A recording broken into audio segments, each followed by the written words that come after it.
So, so my name's Omar Khan. I'm the chair of the Department of Architecture.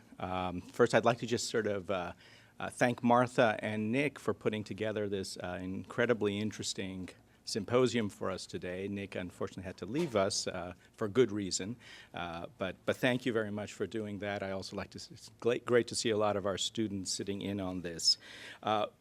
We're now moving towards our keynote speaker, and I was going to introduce Rachel to you. So Rachel Minnery is an architect and the Senior Director of Sustainable Development Policy at the American Institute of Architects. She is spearheading the community resilience and disaster assistance programs and other sustainable policy initiatives. Rachel was in professional practice before and has led design and management of building and planning projects in private and nonprofit sectors. She's the co-founder of Architects Without Borders Seattle and has led groups of volunteer architects to disaster-stricken places, particularly Mississippi and Haiti, responding to and recovering from floods, hurricanes, and earthquakes. Rachel frequently speaks and writes on emerging issues related to sustainability, climate adaptation, and public interest design. Among her accomplishments are from Ball State University, honored her with the Outstanding Alumni Award, and she's also a former recipient of the AIA Young Architect Award. So with that, let me, please help me welcome Rachel Minnery.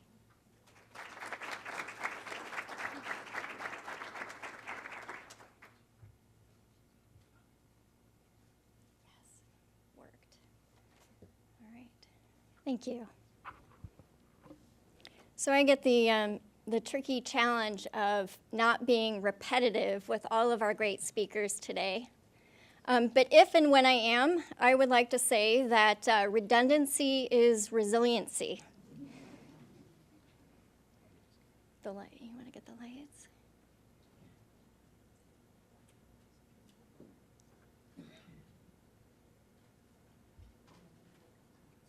Done. Good job. A little emergency response action there, nice. So I once was a student. The beginning portion of this talk is going to be geared at you students in the room. Nick had asked me to tell a little bit of my personal story of how I came to be nicknamed the Mistress of Disastrous. And in architecture school, I was exposed to a number of really wonderful things and a few things that scared me enough to bring me here today. And I remember my freshman year being introduced to this term, the city is the architect's laboratory. And just so the engineers and planners don't feel left out, I have no doubt that likely your professors said the same about your professions, because frankly, we are all in it together, the civil engineers, the planners, the structural engineers. Now, the catch was I went to school at Ball State University in Muncie, Indiana. Have any of you heard of Muncie, Indiana? Good. Not exactly the blazing metropolis that New York City is. So we had a challenge of exposing students to the architect's laboratory. So one plus is I love to travel. And every semester, students were taken to different places, either regionally, Canada, Europe, and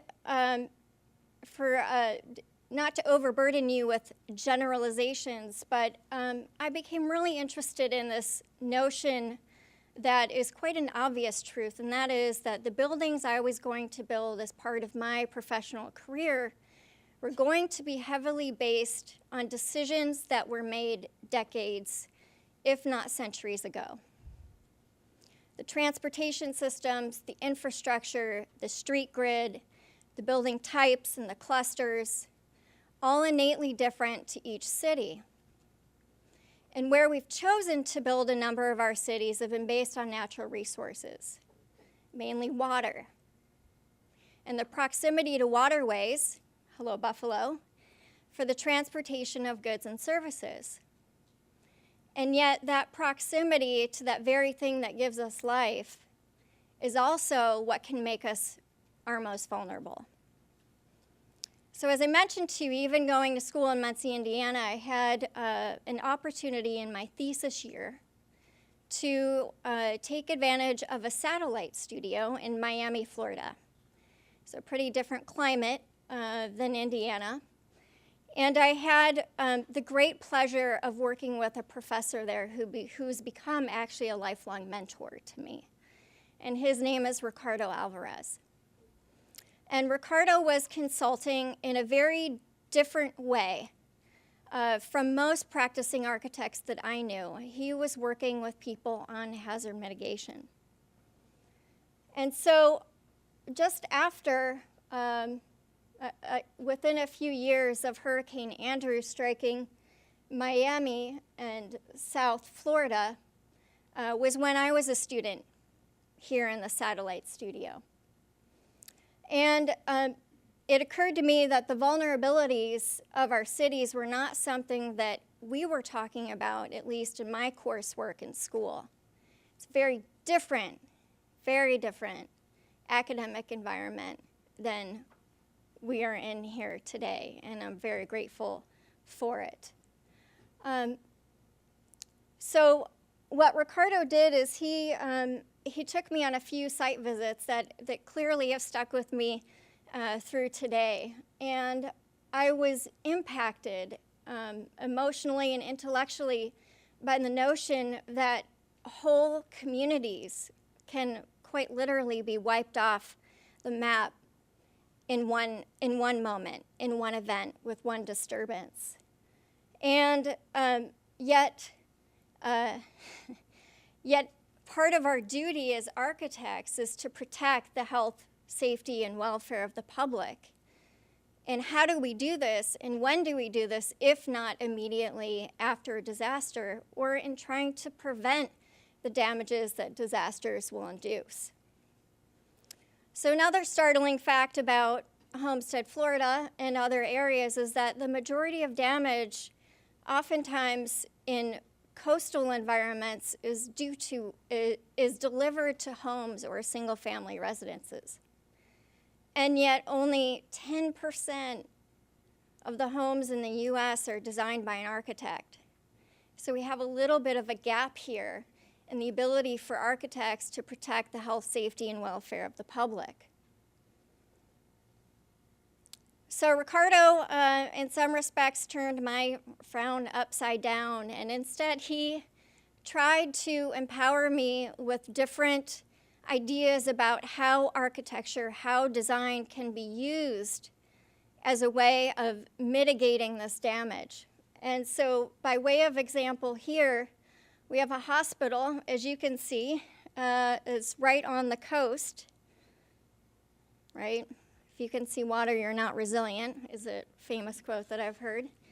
And yet, not too far away is an emergency room. And when do you need an emergency room most but after a disaster, right? So he was working with this hospital to relocate the emergency services from where it's exceptionally handy on a day-to-day basis to have ease of access at grade, but to provide some redundancy in the design so that there were emergency services and critical care services on upper floors of this hospital.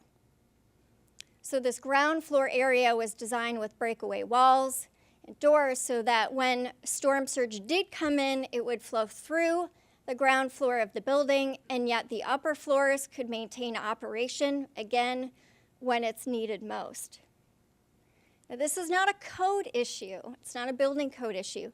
This is a design decision, and this is why I say this is the power of design, is if architects and engineers and planners are absorbing tons of information in any given project, and it's up to you to prioritize those variables and understand those interdependencies and to make the best decisions that you can make on a project. So I mentioned that only 10% of the homes in the US are designed by an architect. So an even harsher statistic is this one, and that is that fewer than 2% of people will ever interact with an architect. This was just really troubling for me. And instead I prefer, and I hope that this will inspire you, I prefer to see that as 98% untapped opportunity. So I graduated after I completed my thesis, and I moved to the opposite corner of the US. I moved to Seattle, Washington, and I traded in my hurricanes for earthquakes. And right around the time that I moved to Seattle, some new science, some new data came out that put Seattle literally on the map next to California with seismic risk. And again, keeping in mind that 98% opportunity, I got a great job with a small firm, and I was working as an intern architect. And I joined a new committee at AIA Seattle called the Disaster Preparedness and Response Committee. I also signed up for classes on hazard mitigation at the University of Washington. And I took advantage of some trainings that were being offered at AIA Seattle, the Applied Technology Council's 20 and 45 manuals on how to perform safety assessments of buildings after a disaster. And this is something I hope you won't ever have to use, but we actually put this to the test. So not too long after I moved out to Seattle, we experienced our first major earthquake. I was on the 14th floor of a building downtown, and I felt the swaying go back and forth. And a few minutes later, my boss came around and said, "Everybody back to work." Welcome to architecture. About a week or two after the earthquake itself, because of the relationship that we had built with the city of Seattle, and because of our committee's work to train architects in the area and to have an organized phone tree, I think today it would be more email or text messaging, about 20 of us from that chapter of AIA Seattle volunteered with the city so that we could respond to calls by homeowners to evaluate cracks and damage that they experienced just to make sure that they were safe. So in 2004, I'm going to take a slight detour here for a moment. Knowing that we have this training behind us, we had a member of our committee say, "Gosh, this is a really devastating tsunami. Isn't there something that we architects here in Seattle can do for these people?" And I was now chairing the Disaster Preparedness and Response Committee, and so I got to field that question. And so we put out a note in the e-newsletter to everybody and said we were going to hold a meeting on a Thursday night to see if anyone else wanted to explore this "can we do something" question. And by golly, 50 people showed up to that meeting. And within a few months, we created a nonprofit organization called Architects Without Borders. And the mission of this organization was to provide design services to communities in need. You'll remember that statistic I shared with you earlier. So this is a fantastic group. We just celebrated its 10-year anniversary earlier this year, and it continues to do work through volunteer labor, design services from architects, engineers as well, to communities in the U.S. and also beyond its borders. And its first project, the first project was an orphanage in Sri Lanka affected by the tsunami that now houses, trains, and schools 200 children. So 98% opportunity, we're chipping away at that. Later that year, literally later that year, we had an event happen closer to home. And knowing that we had these trained professionals with a unique, relatively unique training to evaluate building damage, I simply sent an email to AI Mississippi and said, "Hey, we've got a number of trained volunteers that are ready to assist if you need it." And that email, power of email, it gets forwarded, went actually to the state level. And they took us up on our offer, and within a month, we were on the coast in Mississippi. And we had 3 separate groups that volunteered. And what I want to share with you, and is written here on the screen, is the power of those safety assessments are sort of beyond that level of, is this building habitable or not? What we found was that those third-party observations by professionals were used in talking with and dealing with insurance claims. For example, we had what we now call sort of Good Samaritan evaluations that extended out for a full year after that disaster for that very reason. And so one of the first things that I noticed on the coast was just the immense amount of debris that is left behind after a disaster. And so I would call this one of those design opportunities of, is there a possibility that we can find a better way to deal with debris or even make it constructive? And then the next series of slides that I'm going to show you really emphasize, if not overemphasize, for me, the importance of not only site selection, but the building envelope. So not just old buildings and the loss of our historic and cultural resources, but new buildings, when sited too close to storm surge, are also vulnerable. Garage doors and windows, flashing details. So by now we had been through a number of disasters in a relatively short period of time. And as I mentioned to you, there were 3 of our groups that volunteered in Mississippi specifically after the disaster, but we weren't the only ones to raise our hands. Actually, AI National filtered over 600 calls from architects and their members who wanted to find a way to assist with the damage. And at that time, we didn't really have a way for that to happen. And I had no idea that I would actually be working at AI National 10 years after that. And so it's not really a surprise that we had our members raise their hands because, in fact, in the Code of Ethics as a member of the AIA, we are committed to promoting and serving the public interest. And so the AIA Disaster Assistance Program was formed for that reason.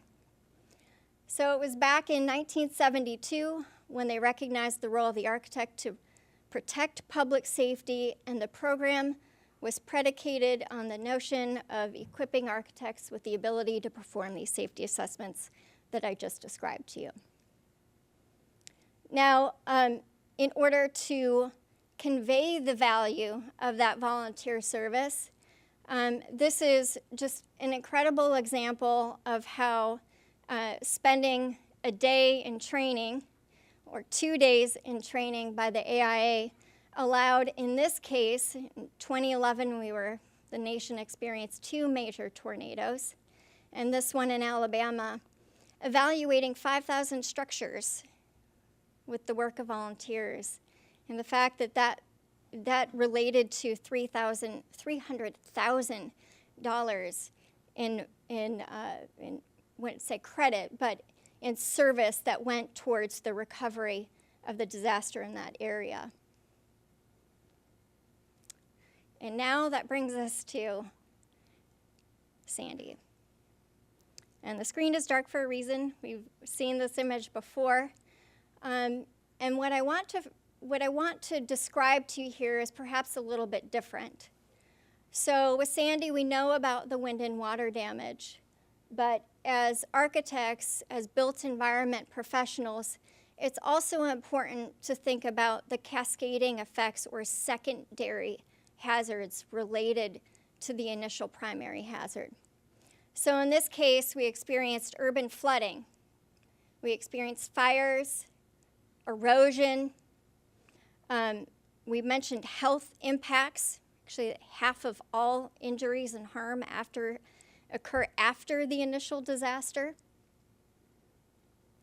And it's causing us to more regularly design in a way that is not business as usual. It's more business as unusual. So these are all of the issues that homeowners and building owners were contending with after a disaster. And it's an incredible amount of complex information. And so architects very quickly needed to digest this and learn new skills and new information and new knowledge to be able to assist many of these homeowners, actually, and building owners with rebuilding.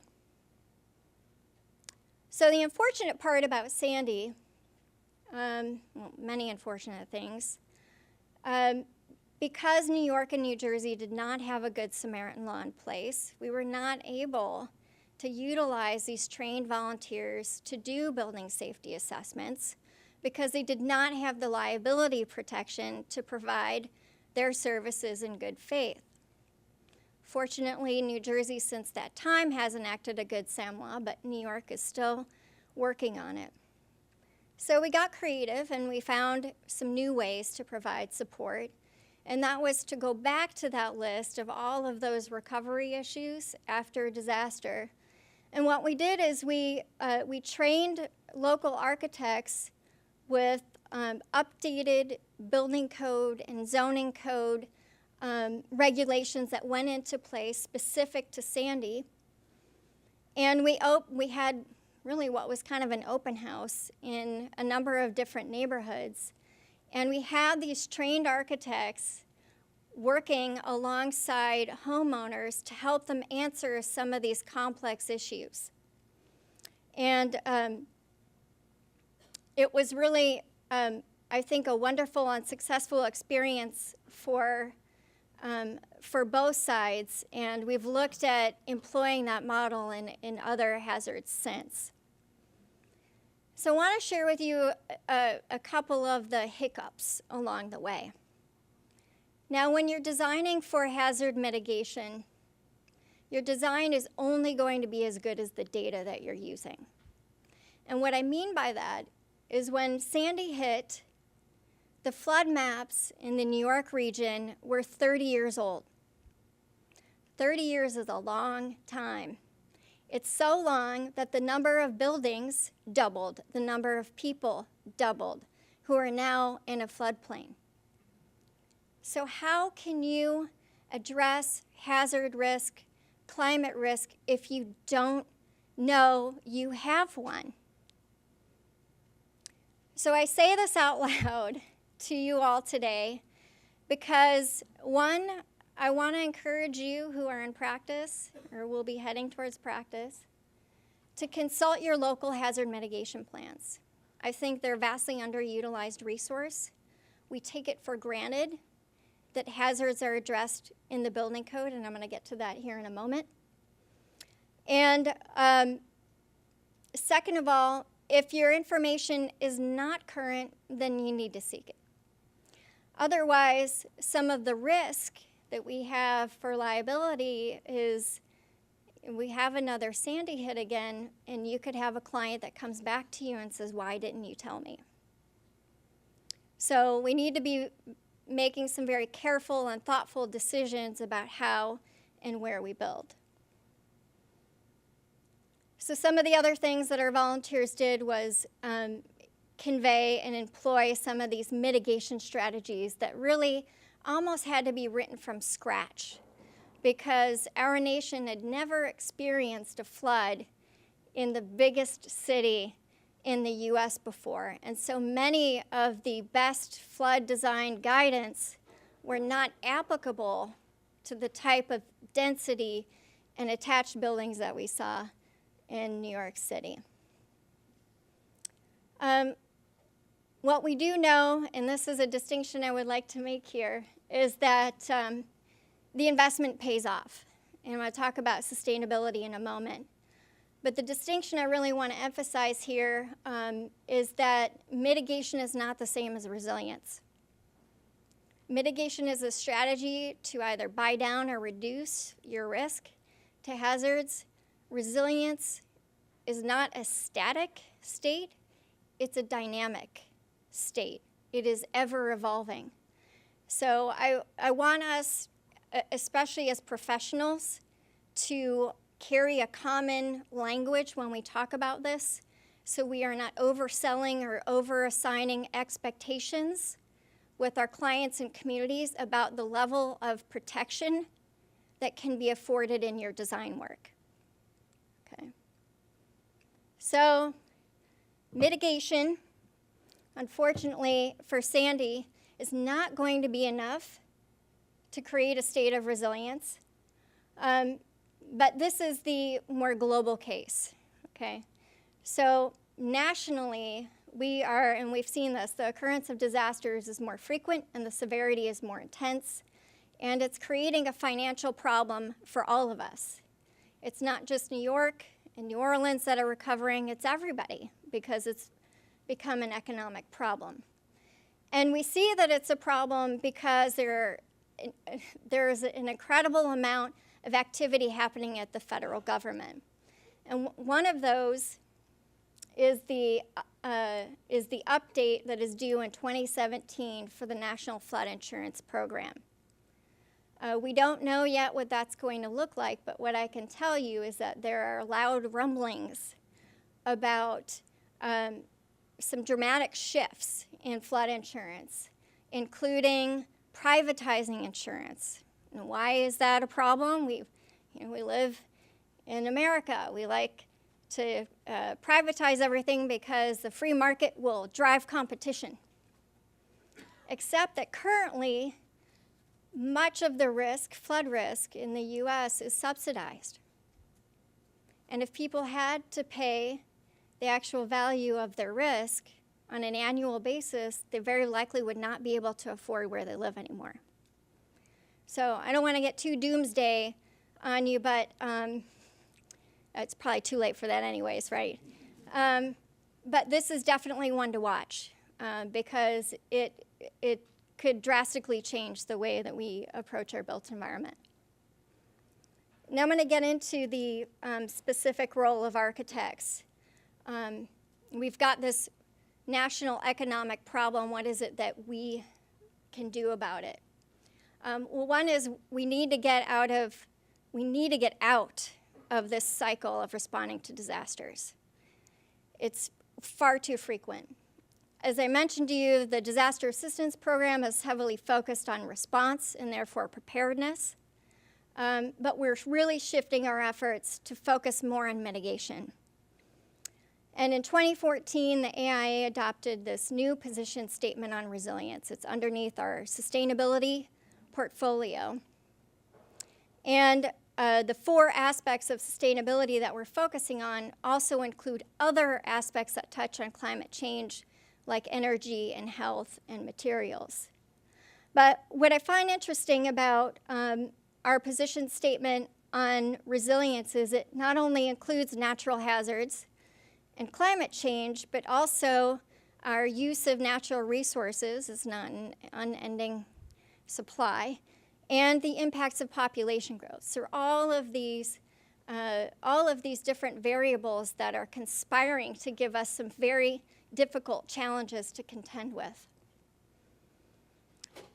So back in 2014, we surveyed our members. Now I work at the American Institute of Architects, and our members follow this bell curve on any given issue. We have the people that think it's the most important thing, the activists, and those that say, meh. And here are some of the comments we got from a survey in 2014 about if your firm is incorporating resilience in your practice. And we got I'd never heard of it. I don't know that term. I don't know the term, but we designed a code. Resilience, interesting concept. Some are working with clients that recognize, this is a scary statistic, some businesses, if they are out of service for more than 3 days, will lose their business. It will kill their business. So actually a lot of the examples for more mitigation strategies that we see are coming from some of these businesses that know they're setting down roots and they're going to be here into the future. That's the business case. And then we have others that, like Hurricane Andrew, it already hit the fan, and heck yes, we are designing to promote resilience. And so it doesn't take much to notice that from A to Z, all it took was a disaster. But what I'm here to tell you is you don't want to wait for that. You want to prepare for it now, because I want to prevent the type of suffering that we've seen in the past. So I mentioned to you I wanted to talk about the role of building codes, because some architects have this understanding that hazards are addressed in the code, and they are to a certain extent, but there are a few caveats to that. One is building codes are based on historical data. Okay, so if we're looking at temperatures and precipitation levels that we haven't seen before, it's not going to be in here. Second, and this was a hard pill to swallow in working in different counties in Mississippi, adoption of the building code is voluntary. How many people do you think know that? The general public is what I'm talking about, your clients. Okay, so there are a few issues with the code. One really great thing that we're seeing is that now that there is a performance-based standard, we can get away from the prescriptive one that does not allow for experimentation and research as easily as a performance-based code does. And that is bringing back the value of design. So I'm going to use a slight dramatization to tell a story here. So a while back, I did a quick Google search because one of the most common questions I get is, can you show me, Rachel, an example of a resilient building? And you'll remember that I said resilience is a dynamic state, not a static one. So like achieving a resilient building seems like a life aspiration to me. But I Googled a resilient building, and what came up, I don't want to hurt any architects, is I picked a plan, a builder's plan, an image of a builder's plan, and a common mitigation strategy is to elevate a house, right, to reduce your exposure to flood and storm surge. Okay, great, it does a good job of doing that, except this could be you in the next hurricane season, right? So a mitigated building is not necessarily a resilient building, and if it's a resilient building in a non-resilient community, is that resilience?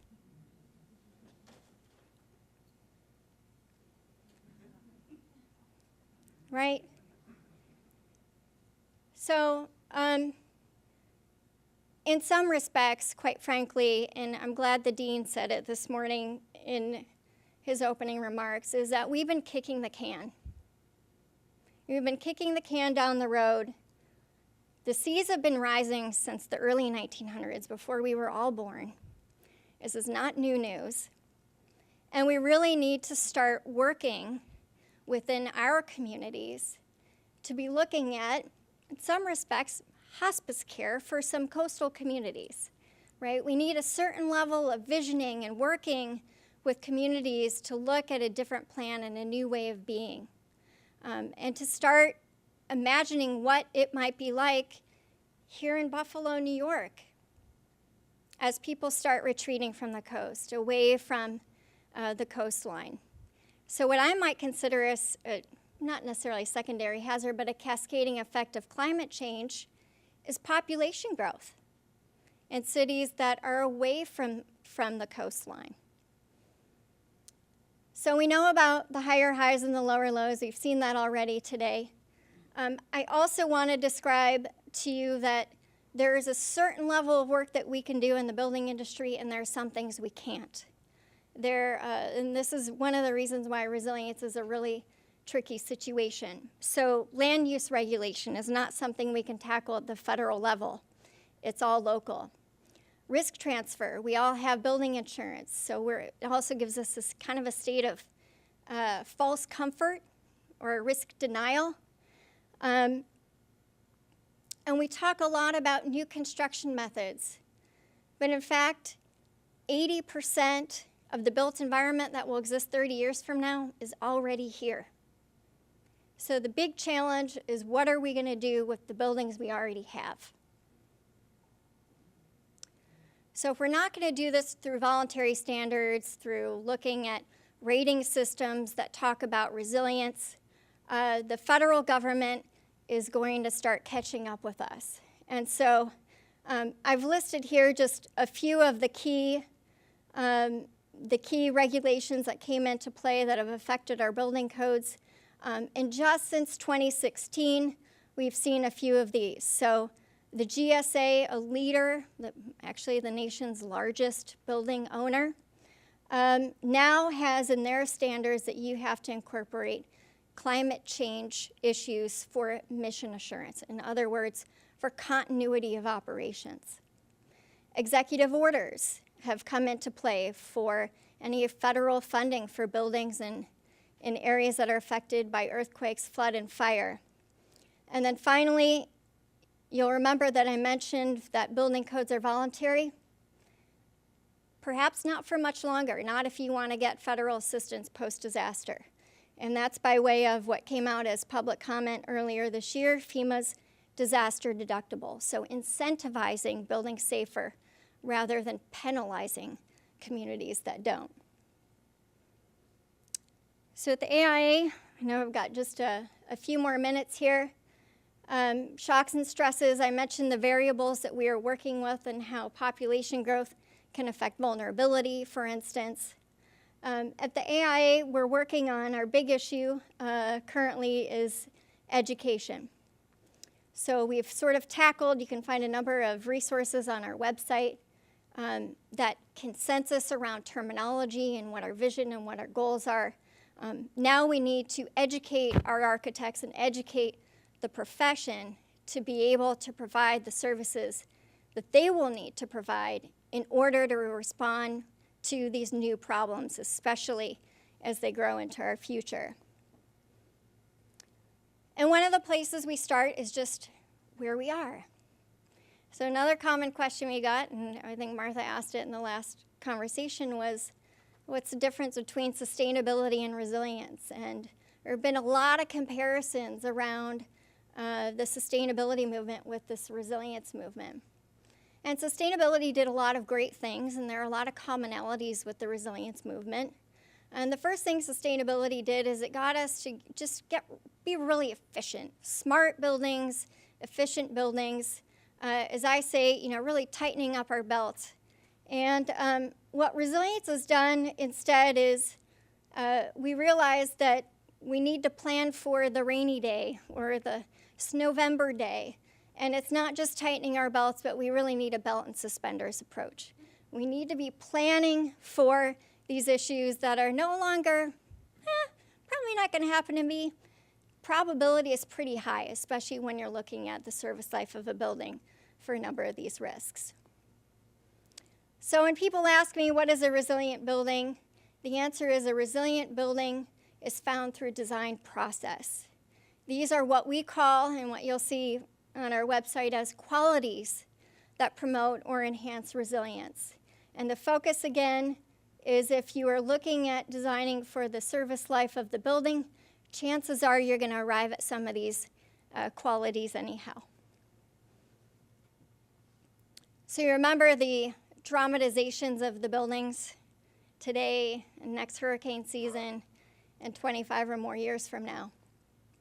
The three ways that we break up the resilience and adaptation program are focusing on hazard mitigation, climate change and adaptation, and community resilience, okay? So we know we can't do this together. This is a systems approach. These are design solutions with participation from communities and also from our allies in the industry. So in 2014, the AIA and the National Institute of Building Sciences put forth a building industry statement on resilience. It now has 42 signatories. So these organizations are working together on promoting resilience and having a common vision for what that looks like. We're also working with Rockefeller's 100 Resilient Cities and the 24 AIA chapters around the US. I serve on the NIST Community Resilience Panel. This 2-volume planning guide is a robust resource along with U.S. Climate Resilience Toolkit. We just created a new built environment section. Some wonderful steps to consider that you can apply to a variety of different projects for how you might start thinking about climate resilience and employing that. And as I mentioned earlier, at the White House in May, on a discussion about what a resilient building code would look like, the AIA announced the development of a curriculum on resilience for architects, which we will start rolling out next year. So for those of you that I may not have convinced with the need to plan for hazards, and I do want to say one thing, the reason why I emphasize hazards is I grew up in the Great Lakes as well in Cleveland. I know what hot, humid summers are like and what cold, snowy winters are like. You got this. You got the temperature and precipitation thing. Thing that scares me most is the two of those combined and the number of extreme weather events that we will need to prepare for. So for me, climate adaptation is really a lot about the hazards. So I mentioned a few surveys, and one that just came out this year is really a far cry even from our 2014 responses. Design Intelligence, which interviews design firms nationwide, not just architecture, says that 72% of firms are focusing on resilience. So if your clients aren't asking for it, your firms are, and you'll want to get ahead of it. So in closing, I want to inspire you all to think about this as a real design opportunity. That is exactly what resilience is. We can be scared enough into action, and maybe to a certain extent, I hope I did that for you today, but I also want you to feel inspired that Rebuild by Design, the National Disaster Resilience Competition, lots of organizations are looking at different ways that we can approach design so that we can not just have more resilient communities, but they're more vibrant and they're more beautiful and they're better places to live. And so these are a few different strategies that I would like to see us be working towards in the way that we practice into the future. Thank you.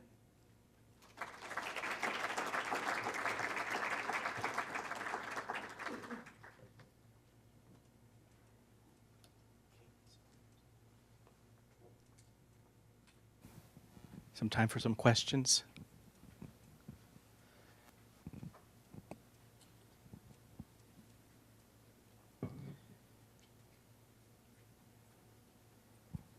We've tired everybody out here, I think.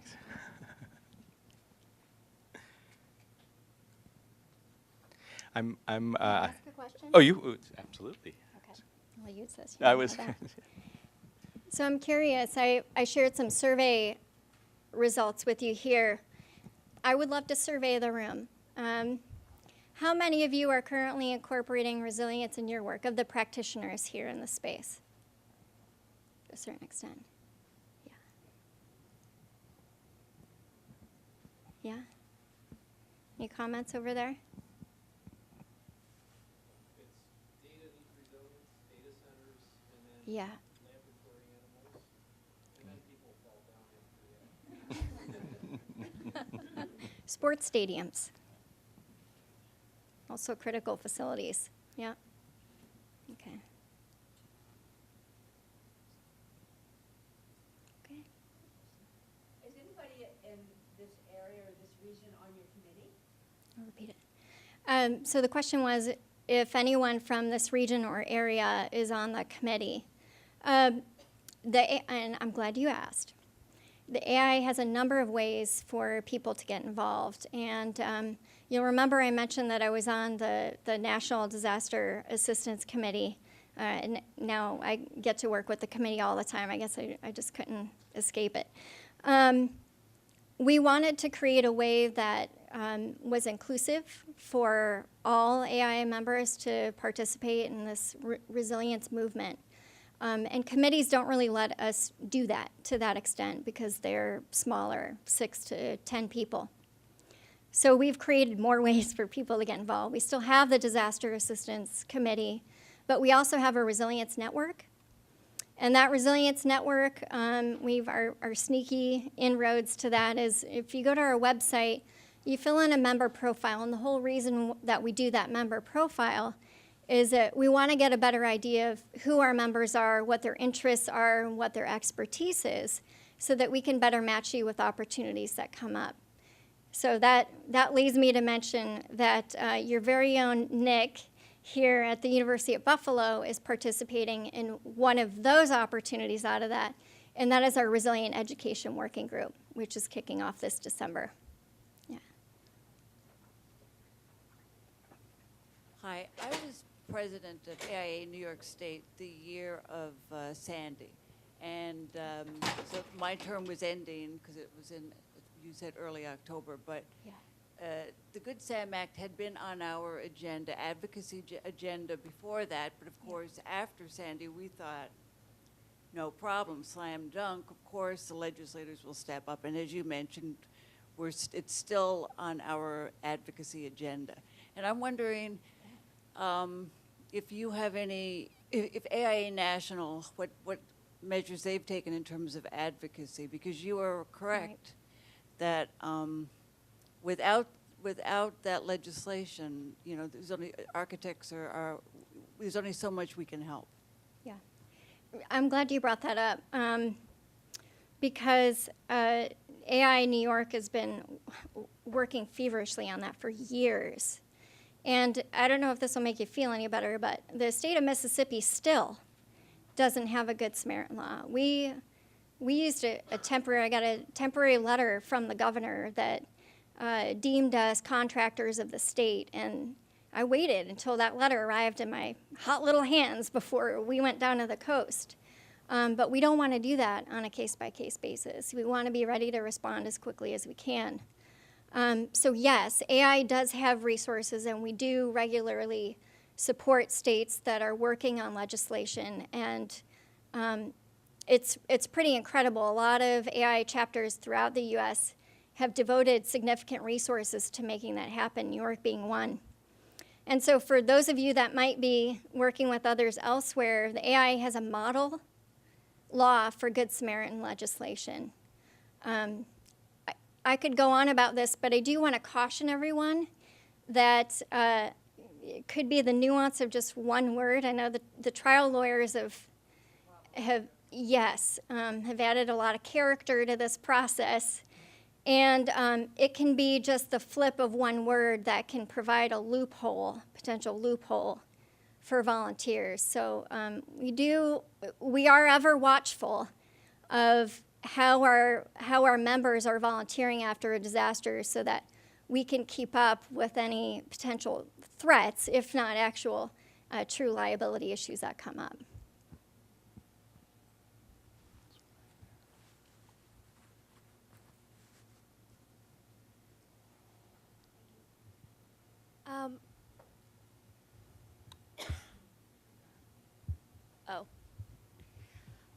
My question is about awareness to the public of issues in resiliency. In the spirit of touching the 98% of people who are not being educated in this field, does AI do anything to help promote awareness among just the common population? Yeah, that's a really great question. I would say some of the best examples of awareness, I think, come through, frankly, personal contact, personal awareness. I could tell you about the conferences and the workshops that we hold that also try to pull in particularly the business sector to be thinking about resilience. It's a little bit harder for at least a national organization to engage one-on-one with homeowners. I also recognize that one of the best ways that I can help is really kind of being behind the scenes. So we have a bunch of resources on our website that I hope that, and I've heard some actually really great stories about firms that are using some of our resilience materials like Gensler with their work and creating their own internal firm committees around this work. And so bit by bit, we're kind of getting there. I had a question. Sorry, Yes, I sir. want, if I can add on to my own comments. Sure. Another thing I would encourage you to do, probably most of you are familiar with this term citizen architect. So the idea behind citizen architect is engaging, in my own words, engaging your skills and your knowledge as architects, as citizens in your own community. So there's hazard mitigation plans and design review boards, and I served on an unreinforced masonry retrofit policy committee. It's a mouthful. But there are ways that you can get involved at the city level or county or even state, and I really encourage architects to take advantage of that. I did that very early on in my career, and I found it incredibly rewarding to be a bigger part of my community outside of just the project work I was doing. Yeah, so my question was really about that. The AIA is going to put out a curriculum for can you talk a little bit more about that? Like, what's the framework for that? I imagine it's quite different from what we would see as a curriculum within the School of Architecture and Planning, but maybe some more about who would be involved in that and how that's coming together. Yeah, good, another good one. So the curriculum is really honing in on mid-career professionals. We trust, I was in school 20 years ago, and as I said to you, I didn't have exposure to any of this until my thesis in Miami. Could in part be due to where I was located as well. So we understand, and I try to advocate for the new knowledge and skills that new graduates now have that these mid-career and seasoned professionals do not have the same level of exposure. So we're hoping for a little bit more of an exchange there in terms of cross-mentoring. So the resilience curriculum focused at mid-career professionals is going to tackle those 3 aspects of resilience that I talked about.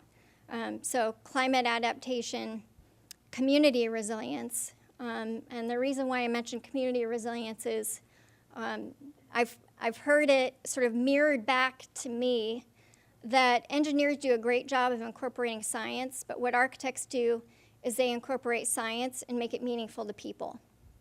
And so we're being looked at as kind of that bridge that, to your question, to carry this information to the general public and in our workings with clients and the potential users of our buildings.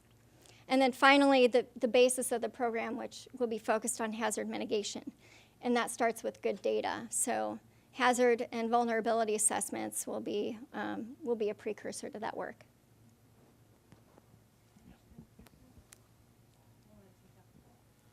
Student time, but just in regards to the earlier, thank you for your very informative, for me anyways, lecture. I've only scratched the surface of what you guys are doing. The ASLA is also put out a lot of recommendations around resilient design, and you know, in the spirit of the earlier panel, what we were talking about in terms of working together, interdisciplinary work, you know, I see certainly in one of your mandates that, you know, site selection is, you know, what we see in our field very often is this desire to build back just with a bigger footing or higher or with slightly different this or that. And we're advocating for no, but we actually need to move back or away or retreat. It's not about just putting it back in the same spot, which is a very difficult social issue. So with that, by let's say extracting the community for a moment and just speaking disciplinary for a minute, how does the ASLA and the AIA work together? Are they, and why aren't they if they are not? Mm-hmm. Yes, they are part of that coalition that I mentioned. So again, speaking more at the national scale, the organizations are working together. We tend to feature each other in our conferences and our working groups so that we can kind of cross-pollinate, to use a landscape word, right? And I think you raise also another good point about sort of this engineering versus ecosystem, and in some cases utilizing our ecosystems is not only more cost effective, it's more natural and it's better for the environment. And there is a tendency to want to build those walls or over-engineer buildings. And I have received a lot of pushback when I have spoken in that way before I quickly dissolve it and say, no, We're really trying to take a holistic approach here, which is why we're working with this coalition of planners and construction companies and landscape architects, among others. And my hope is that when you take that approach to look at the building service life, and you look at the impact of those design decisions over the service life, that data will do the talking for you. You won't have to convince anyone to be thinking about resilience. When you look at how long, for example, a deeper pile will work in elevating your house, and then you say, and then our flood maps in 2100 actually show this underwater. So you start to let the data do the talking, and then clients and people can kind of come to that realization a little bit more on their own. Now, the whole plan goes bust when you realize that you can buy a property today and sell it tomorrow. And that's really, I think, one of the great challenges in our nation is the way that real estate development and real estate sales work here. Okay, thank you very much. Thank you, Rachel. Please.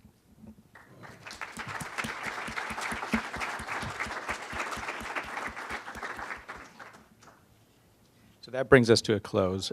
Did you, Martha, have anything to say just as a closing? Yeah. The last housekeeping note for the day. If you're looking for continuing education credits, please sign up at the table outside. Those are new forms for each session, so make sure that you get those if you're looking for AIA continuing ed credits or for ASHRAE credits. But thank you all for coming. Thank you again to all of the speakers. It was a great day, and let's keep the conversation going.